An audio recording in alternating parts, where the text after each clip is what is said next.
Assalamualaikum warahmatullahi wabarakatuh. Perkenalkan, nama saya Novananta Al-Fajri dengan NIM 4222782 dan dari kelas 64 materi bahasa Arab. Di sini saya akan memperkenalkan suatu produk perusahaan milik saya, walaupun kecil, yang bernama itu ATS. Nah, sebelumnya ATS itu apa sih? Nah, di sini yang bernama itu hanya ATS saja. Kenapa saya mengambil nama hanya ATS saja? Karena saya mengikuti era tren sekarang yang dimana nama minuman ini tuh unik-unik.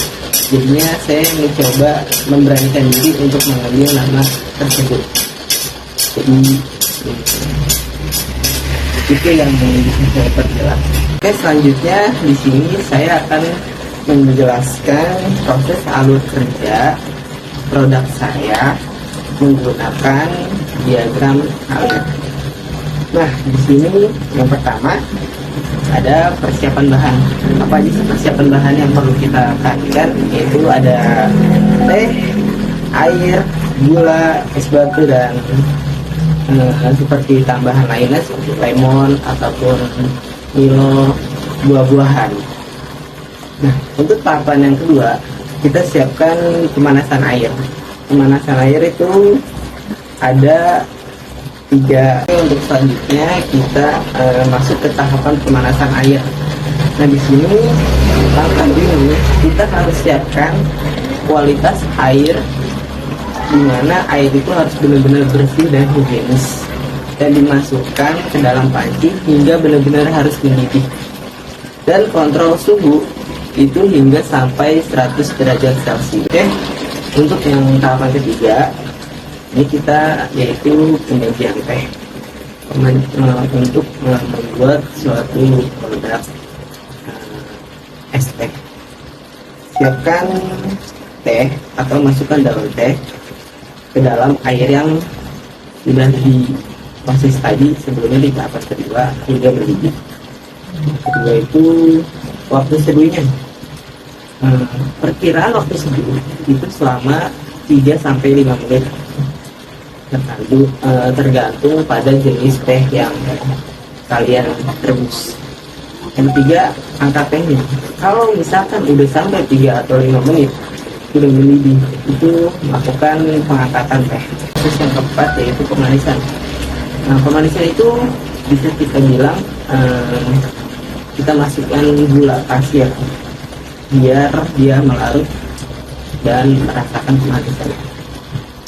Terus sebelum kita pindahkan, itu cek rasanya dulu agar tingkat kemanisan yang diinginkannya itu tercapai. Untuk yang kelima, pendinginan.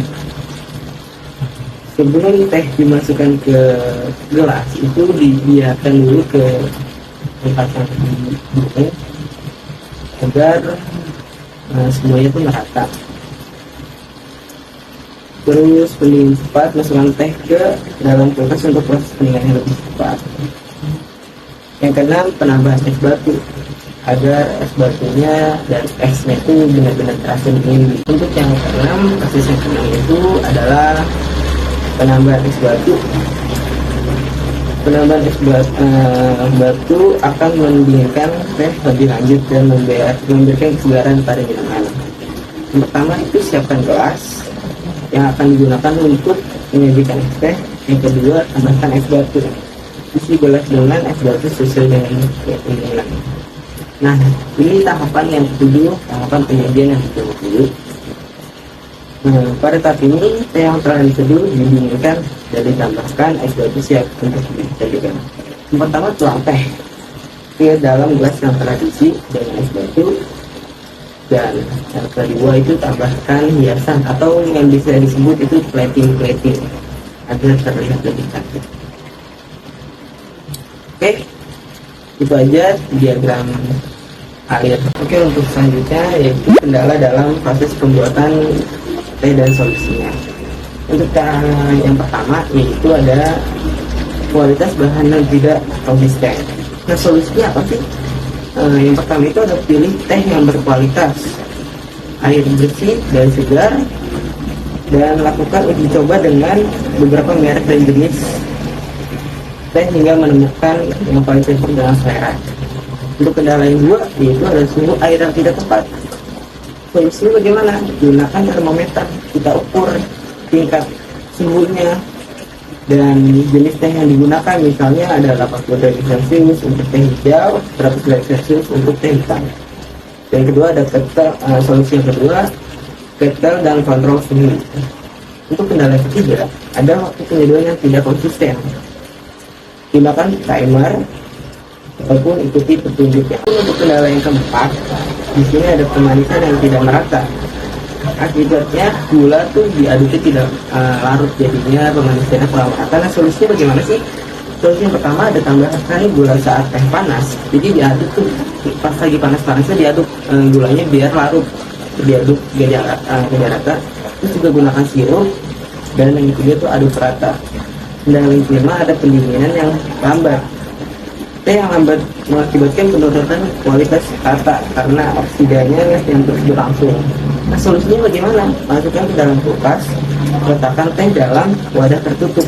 Yang kedua, tambahkan es batu. Tambahkan es batu setelah teh mencapai suhu ruangan untuk mempererat pendinginan. Nah, ada kendala yang keenam, yaitu es batu mencair terlalu cepat. Mencair dapat mencerahkan teh dan mengurangi kekuatan rasa. Oke, solusinya bagaimana? Gunakan es batu besar. Gunakan es batu yang lebih besar atau berbentuk bulat untuk mencair lebih lambat. Nah, dia tuh kadang-kadang kalau es batu kayak gitu tuh emang lebih keras dan lebih kuat untuk mencair. Ada yang kedua, teh konsentrat. Dua teh lebih kuat atau lebih pekat. Ada kendala yang seperti teh terasa pahit. Bisa juga daun tehnya yang terlalu banyak atau waktu penyeduhan terlalu lama. Nah, solusinya kurangi jumlah teh, gunakan jumlah teh yang dapat sesuai dengan volume air. Yang kedua, perhatikan waktu seduh. Seduh teh dalam waktu yang disarankan, jangan terlalu lama. Segera angkat daun teh atau kantong teh setelah waktu sudah selesai. Terus ada kendala ke-8, penyimpangan yang tidak tepat. Disimpan dengan cara yang tidak tepat bisa menyerap bau atau kelembapan yang mengurangi kualitasnya. Solusinya simpan di wadah kedap udara. 9 ada kendala alat yang tidak bersih. Alat yang tidak bersih ini biasanya bisa meninggalkan residu atau bau yang mengganggu rasa teh. Solusinya cuci alat dengan baik dan gunakan air panas agar sebelum digunakan untuk menyeduh teh dan agar kuman-kuman itu pada mati. Terus yang 10 ada ketidaksesuaian dengan preferensi pribadi. Preferensi rasa setiap orang berbeda-beda, dan teh yang enak bagi satu orang mungkin tidak sesuai dengan selera orang lain. Solusinya selesaikan proses eksperimen yang berbagai-bagai. Untuk selanjutnya yaitu ada pengendalian kualitas yang diterapkan sebelum diterima pelanggan. Contohnya yang harus benar-benar kita pahami yaitu ada satu pemilihan bahan baku, kemudian mutu, proses produksi, pengecekan akhir, pemasaran steril, distribusi. Itu hal-hal yang perlu kita lihat lagi sebelum kita memberikan ke pelanggan. Yang harus kita jaga, yang harus kita pahami betul bagaimana caranya benar-benar harus rapi. Oke, untuk selanjutnya di sini ada SOP, yaitu Standard Operation Procedure, untuk memastikan produk teh memenuhi standar kualitas. Nah, tujuannya ini memastikan setiap produk teh yang dihasilkan memenuhi standar kualitas sebelum diterima oleh pelanggan. Yang pertama itu ada tanggung jawab kepala produksi, tim visi, quality control, dan pekerja produksi. Nah, di sini tanggung jawab mereka benar-benar harus kita perhatikan, karena untuk kedepannya produk hanya teh saja tetap konsisten dan diterima di masyarakat.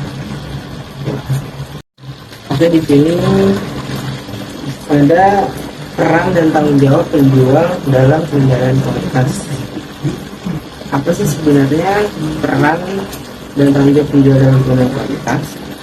Penjual memiliki peran krusial dalam pengendalian kualitas teh sebelum diterima pelanggan. Nah, yang pertama itu ada pengecekan produk, pelatihan staf, pengelolaan stok, umpan balik, pelayanan pelanggan. Nah, ini adalah memastikan setiap batch produk yang diterima dari produsen sesuai dengan standar kualitas yang ditetapkan. Ada pelatihan staf, melatih staf untuk memahami dan menjaga standar kualitas produk.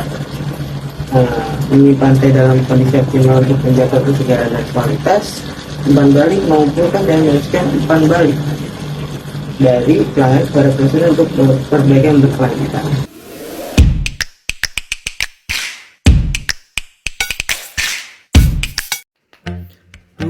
Capek banget abis lari.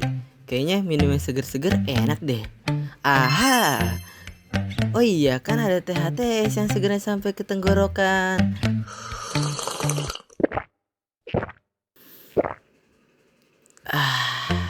Segernya. Lagi deh. Buruan cobain THTS. Udah deket, tapi gak ada kepastian.